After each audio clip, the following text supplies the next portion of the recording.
지난 한 주간은 제가 월요일날 중국 대련 선교 일정이었습니다.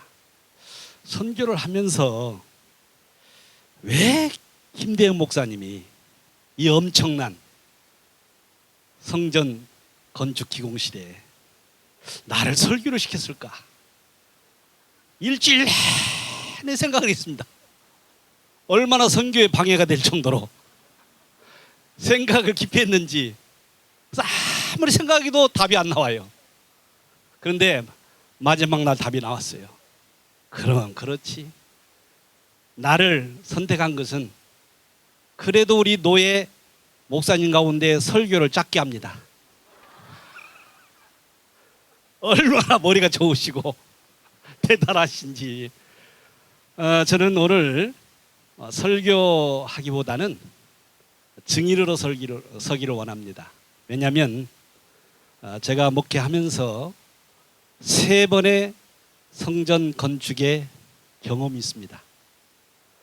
그래서 오늘 여러분한테 증인으로 서고 싶습니다. 오늘 본문에 보면 성전 건축의 자세가 중요한 것이 나와요. 성전 건축의 자세. 거기에 다 답이 있습니다. 오늘 다윗을 통해서 어떤 성전 건축을 해야 되느냐. 오늘 본문에 보면 나를 위한 성전이 아니라 사람을 위한 성전이 아니라 하나님을 위한 성전을 건축해라. 하나님을 위한 성전 건축. 그럼 과연 하나님을 위한 성전 건축은 뭘까요? 원하죠. 우리는 다 답을 가지고 있지요. 복음을 위한 성전 건축을 해야 됩니다. 여러분, 복음을 위한 성전 건축을 안 하면 성전 건축하는 과정 속에서나 성전 건축 마치고 문제가 일어나요. 제가 그걸 경험했어요. 그러니까 다락방 만나기 전에 3번의 건축 경험 속에서 다락방 이후에 제가 그걸 깨달은 거예요.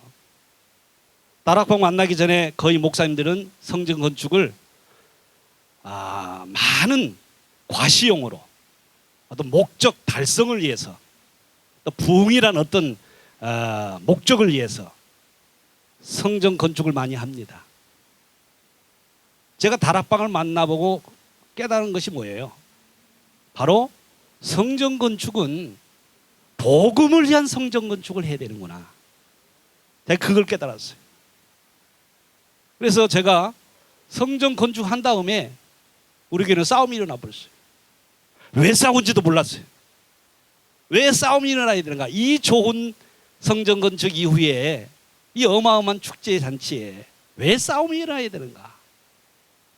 알고 봤더니 결국 복음을 위한 성전 건축을 안 한 거예요. 제가 그것을 다락방 와서 깨달았어요. 얼마나 후회가 되는지. 성전 건축하는 게 중요한 것이 아니고 복음을 위한 성전 건축을 해야 되는구나. 저는 그걸 깨닫게 된 겁니다. 저는 확신합니다. 복음을 가진 담임 목사님, 또 복음을 가진 중직자, 복음을 가진 성도님들이 임마누엘 경인교회 구성원이 되었기 때문에 나는 이 성전 건축이 하나님을 위한 성전 건축이요, 복음을 위한 성전 건축이 되는 줄로 믿습니다. 정말로 축하합니다. 복음을 위한 성전 건축의 주역이 된 여러분을 축하합니다.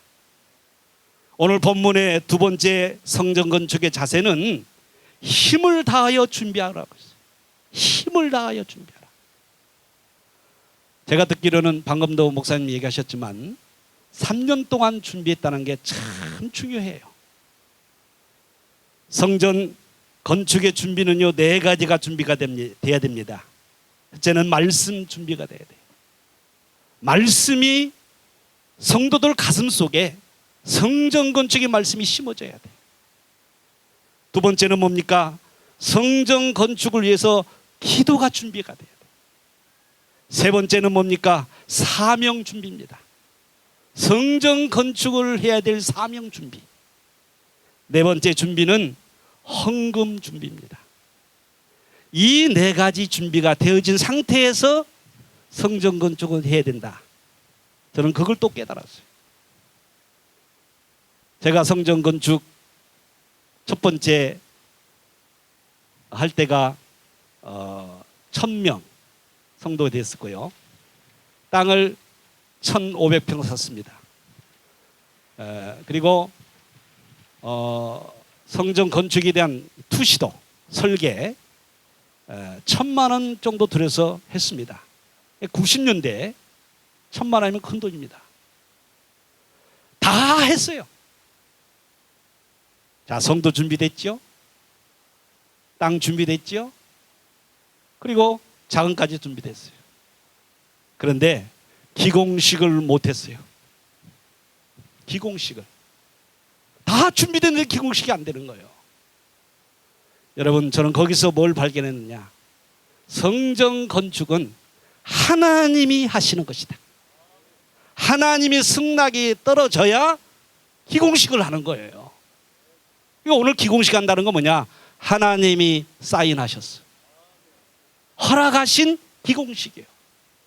다 준비도 안 된다 이 말이에요. 아유, 여러분, 다 준비도 안 되니까 미치겠더라고. 누구한테 말을 해요? 결국 안 됐어요. 안 되고 저는 거기를 떠나왔습니다. 세 번째 성전 건축을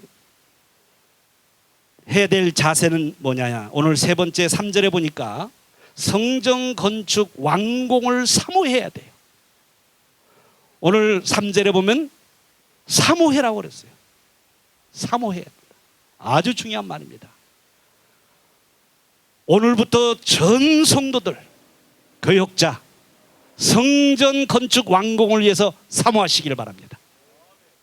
오늘 다윗이 그랬어요. 사모한다 그랬어요. 마음의 중심에 성전 건축의 완공을 간절히 사모해야 돼요. 왜 그러느냐? 사모하면 완전 헌신, 유일한 헌신, 기념비적인 헌신할 수 있도록 하나님 축복하십니다. 사모하는 자에게. 여러분, 우리가 헌신하고 싶지만은 헌신도 하나님 문을 열어주셔야 돼요. 그리 헌신할 수 있어요. 언제 하나님 그 문을 열어주시느냐? 성전 건축 완공을 위해서 매일 몇 시간 분초마다 사모하시기를 바랍니다. 사모해야 오늘 본문에 보니까 즐거움으로 헌신할 수 있다고 그랬어요. 오늘 5절 6절에 보니까 즐거이라는 단어가 2번이 나옵니다. 사모해야 즐거이 헌신할 수 있어요. 저는 성전 건축 두 번째 할 때 정말 하나님 앞에 즐거움으로 헌신했습니다. 92년도 3년도에는요 아파트 그 한 평이 200만 원대였어요. 200만 원대. 근데 제가 나중에 계산해 보니까, 드리고 난 다음에 나중에 계산해 보니까 아파트 30평 두 채를 드렸더라고요. 근데 전혀 아깝지 않고 정말 하나님께 기쁨으로 드리니까 계산이 안 돼요. 여러분, 즐거이 드려야 계산이 안 됩니다. 아멘. 하여튼 헌금 얘기만 하면 아멘이 적어요. 어느 집이나 똑같은가 봐. 사모해야 자원하여 드리게 됩니다. 사모하지 않으면 자원이 안 나요. 자원은 뭡니까? 스스로 하나님 앞에서 믿음을 갖고 드리는 거예요.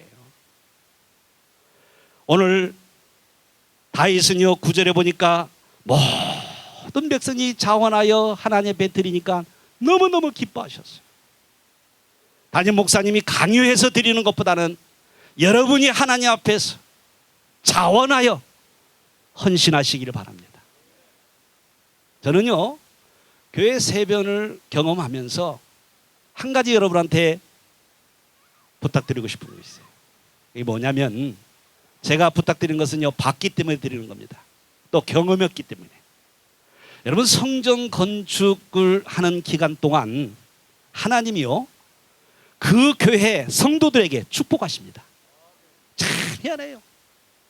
성전 건축하는 기간 동안 하나님이 얼마나 축복하시는지, 개인에게, 가정에, 사업에, 직장에 많은 응답과 축복을 주는 것을 저는 봤어요. 봤기 때문에 부탁드립니다. 오늘부터 성전 건축 끝날 때까지 여러분 개인이나 가정이나 사업적으로 축복과 응답이 오면 하나님께 먼저 헌신하시길 바랍니다. 왜 성전 기간에 하나님 응답 주시고 축복 줄까요? 당연한 거 아닙니까? 뻔한 거 아닙니까? 하나님 앞에 헌신할 수 있는 기회, 찬스를 주시는 거예요. 저는 성전 건축할 때 그 응답받고 축복받는 성도들이요, 어떤 사람들은 참 감사하면서 왜 이때 하나님이 나에게 응답을 주실까? 왜 축복을 주실까? 그 이유를 찾으면서 아, 그렇구나, 교회 성전 건축에 헌신하라고 이 축복을 주시는구나.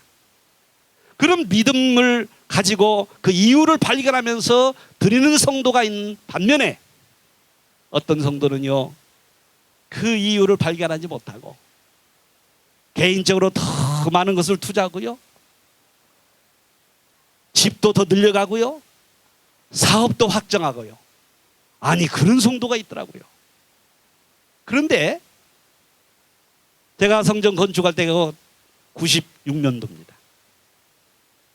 근데 우리 교회에 주역이 되는 집사님이 복을 받기 시작하는 거예요. 복을 받기 시작. 그런데 참 안타까운 것은 뭐냐면 어느 정도 복을 받냐? 혼자 다 할 수 있을 정도로 하나님 응답을 주시는 거예요. 그런데요, 안 했어요. 오히려 사업을 키웠어요. 확장했어요. 그런데 1997년도에 IMF가 턱 잡았어요. 투자가 확장한 것을 지킬 수가 없어가지고 받은 것까지 다 잃어버렸어요. 너무 스트레스 받고 충격돼가지고 43살에 심장마비로 집에서 돌아가셨어요. 저는 너무 생각하면 안타까워요. 그 성전 건축 기간 동안 주신 응답 축복은 하나님이 헌신하라고 주시는 거예요. 그 세밀한 음성을 듣지 못하고 그 눈을 뜨지 못한 성도를 생각할 때마다 너무 안타깝고 너무 참 돌아보면은 가슴이 아파요. 그래서 여러분한테 부탁드린 겁니다.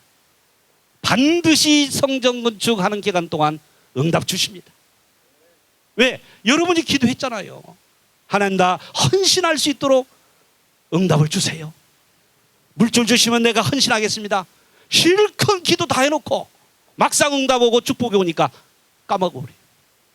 그리고 집을 늘려가고 사업으로 확장해요. 하나님은 살아계십니다.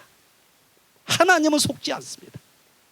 여러분 꼭 그런 응답을 받으신 분들은 이번 한 번에 하나님께 멋지게 헌신하는 성도가 되시기를 축원합니다. 영락교회 성전 건축할 때의 성도가 156명이랐답니다. 그래서 그 유명한 한경규 목사님이 성전 건축 기공식을 앞두고 이런 말을 했대요. 강단에서. 내일 성전 건축 기공을 하는데 자기 재산의 반절을 낼 사람만 오라. 그렇게 한경진 목사님이 말씀하셨대요. 여러분, 몇 명 나왔을까요? 우리 방장로님 몇 명 나왔을까? 우리 방장로님인데 대학교 후배였기 때문에 질문하는 거예요. 33명이 나왔대요. 33명. 많이 나오지 않았죠. 33명. 그런데 이 33명이 헌신했는데 나중에 영락교회 장로님이 33명에 대한 이 조사를 했대요. 과연 이분들의 인생이 어떻게 됐는가 조사를 해봤더니 놀랍게도 33명의 그 모든 사람들이 우리 한국 기업 500대 기업 안에 다 들어갔대요. 아멘이 없네. 거짓말하는 거 아니에요. 들었기 때문에 하는 거예요. 500대 기업에 다 들어갔대요. 나는 이번 우리 임마누엘 경인교회 모든 성도들이 이런 큰 축복 속에 주인공이 되시기를 축원을 드립니다. 기도하겠습니다. 하나님 아버지 감사합니다. 오늘 너무도 큰 영광을 드릴 수 있는 귀한 날을 주심을 감사합니다. 오늘 이 성전 건축의 기구식이 본론이 되게 하여 주시옵소서. 그래서 우리 전 성도가 새롭게 마음을 담고 사모하며 오늘부터 다시 한번 완전해지신 유일한 헌신, 기념비적인 헌신이 시작되게 하옵소서. 성전 건축 기간 동안 경제로 부족함이 없게 하여 주시고 모든 인력도 부족함이 없도록 넘치는 은혜를 허락하여 주시옵소서. 예수 그리스도의 이름으로 기도하옵나이다. 아멘.